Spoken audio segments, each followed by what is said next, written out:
Hey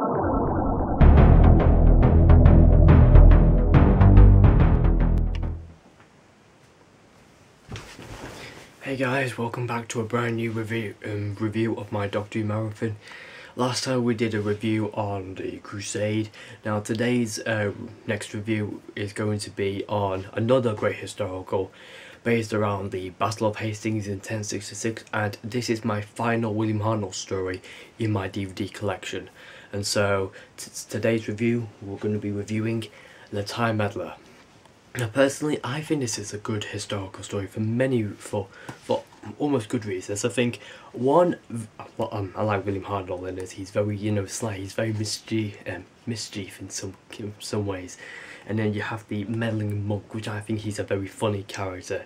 He's very mischievous, but also very, quite eligible at the same time. He has so much knowledge. He has an evil master plan of changing the whole course of history. It's based around the same thing around the Aztecs, but yeah, I really do enjoy this story for good reasons. And so let's begin. The Time Meddler by Dennis Spooner.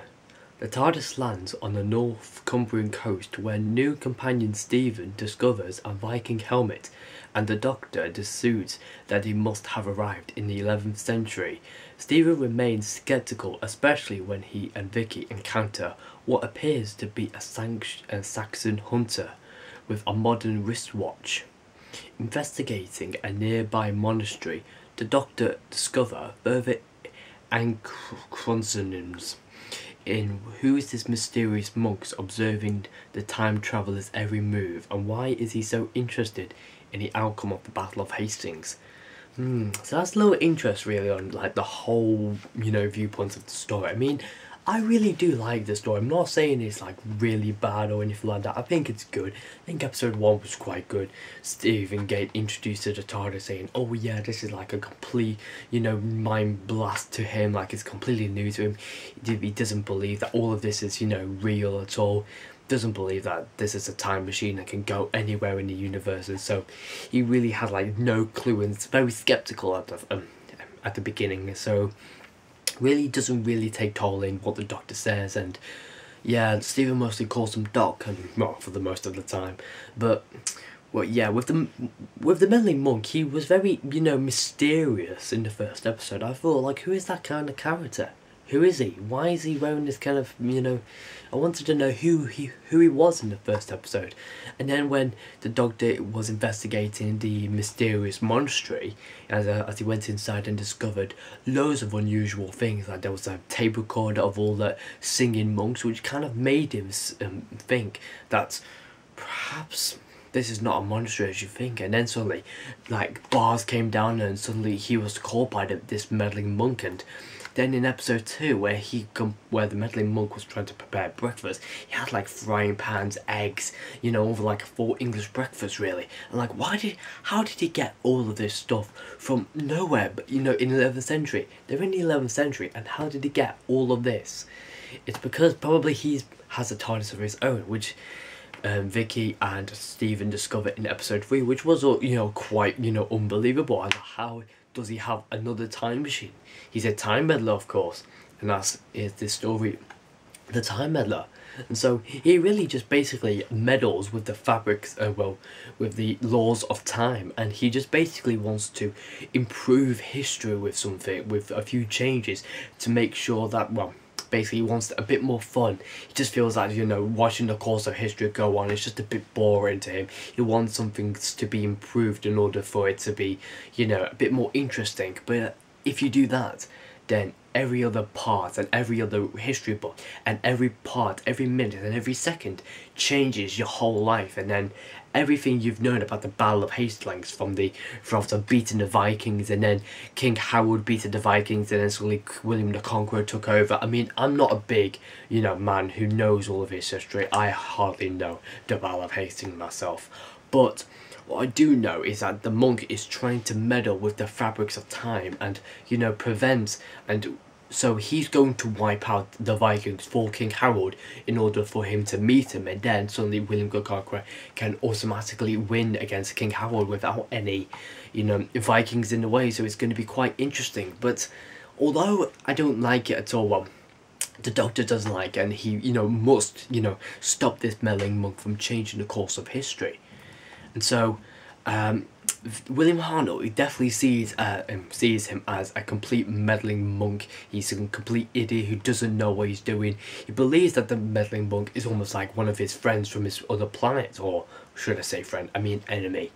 So yeah, he's basically an enemy from his planet and where the Doctor comes from.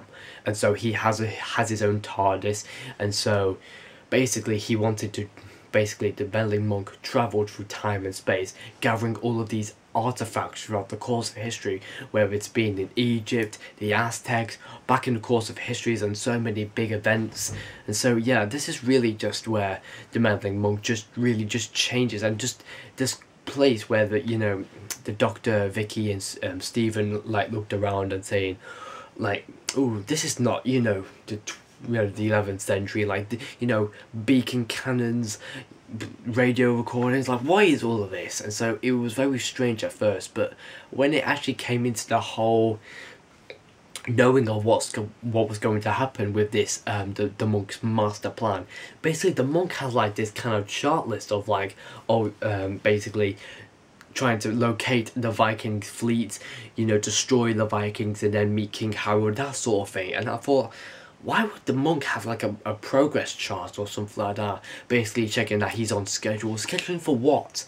He's basically waiting for the Viking fleet to arrive in order to invade the Saxon land and take over the the land. And basically the Battle of Hastings, I mean, I'm not a big man who knows his history. I don't know anything about the Battle of Hastings, but what I do know is that the Vikings do get killed off by basically the Saxons. And then yeah, so basically the monk is planning to just get rid of the Vikings once and for all. He's basically signalling the Vikings to come to the island or something like that, or come to land, and basically he's gonna fire these beacon cannons or something, almost think they're like missiles and neutron bomb to completely wipe out the Vikings, which was a good necessary plan. But why do you need to kill the Vikings anyway? Perhaps I'm missing something from history, but anyway.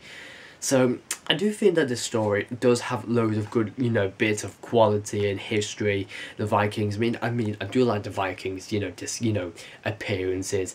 I think in the new series they look more realistic, whereas in this they just look, a bit fake. But I'm not sure. I think a clip from another 1960s episode or story, not from Doctor Who, but I think it's from another show at all, that was actually used for the Vikings, the Viking ship and the men rowing the boat.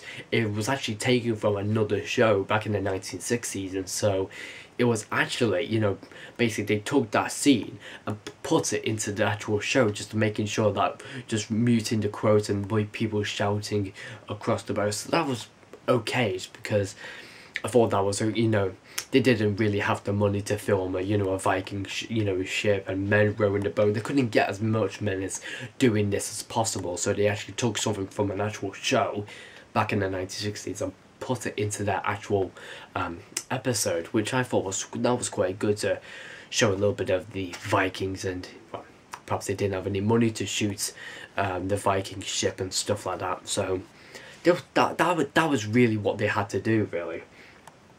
Although this review may not be as best as as many as my reviews, I think perhaps with these stories, I do feel like that these stories are really good. I do like the ending though, of where the monk was like, got a letter from the Doctor. He was completely like reading it, like, hopefully if you learn your lesson and change your ways of becoming a time meddler, I will let you be released from your exclusions or exile.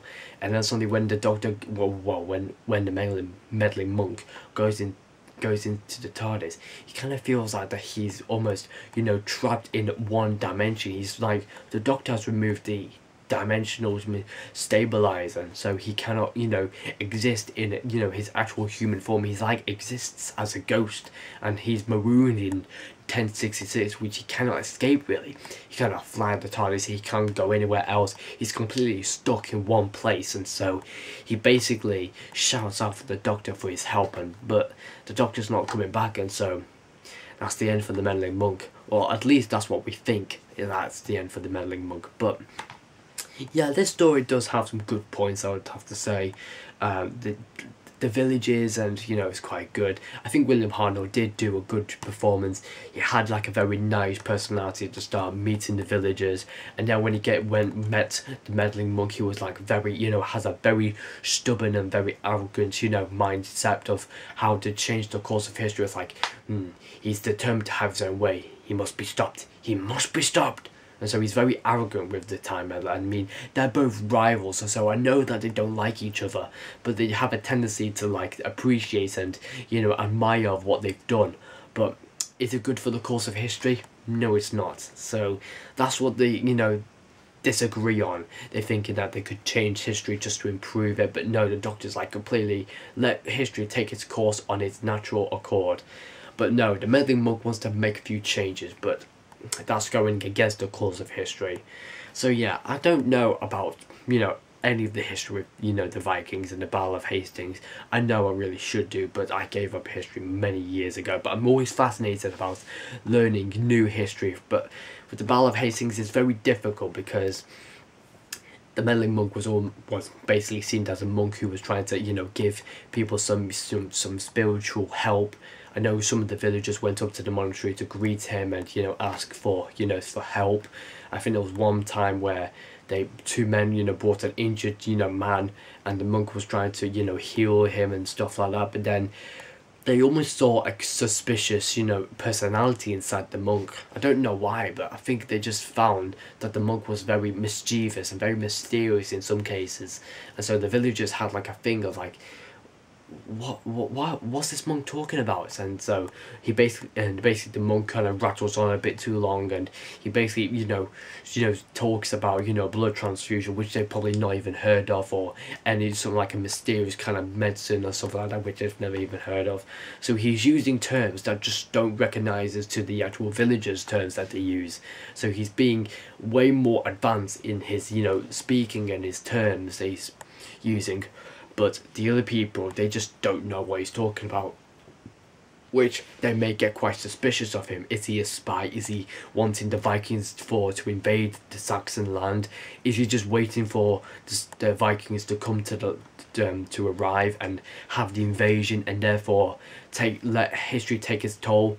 And therefore he's going to completely wipe out the whole Vikings, and then he's going to meet King Harold, and then suddenly the William Conqueror is going to win the Battle of Hastings. And that's probably the end of the story, really. So yeah. Also, I do like Vicky and Stephen working together as a team in most of the story. Episodes 1, 2, and 3, really, where they completely had a complete good bond together. Although in the first episode they didn't really agree as well, but then in episode 2 I think Stephen did a fantastic job. I think Stephen went up to the monk and asked him, did he see the doctor anywhere? And like the monk was like, no, I'm sorry friend, I cannot help you. And then suddenly Stephen did a brilliant thing. He completely saw through the monk, and so he completely like, would you be able to give a description? Do you know his description? And basically the monk described the doctor perfectly. White hair with a cloak and some very arrogant attitude. And then so he walked away, and then Vicky completely like, we didn't give the doctor a description. I know, which means that the meddling monk must have seen the doctor initially.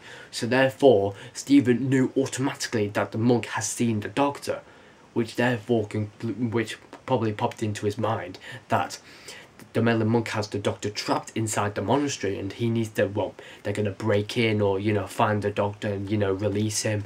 So that's what they plan to do in episode 2, which was that was a really, really good point from Stephen, trying to see through the meddling monk, trying to get past him, seeing if he's seen the doctor, which he did initially.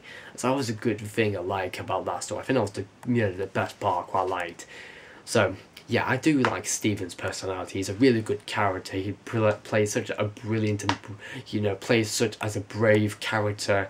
And Vicky sort of has the brains of what Stephen doesn't have, but then they do really good a big bond together. And so yeah, I do really like the whole story, but also the relationships inside, with Stephen, Vicky, and then the doctor and the meddling monk, where they have that rivalry, was also really good as well. So yeah, I cannot explain much more about the story, but I like the whole settings. I think, was it set in Cornwall? I'm not sure.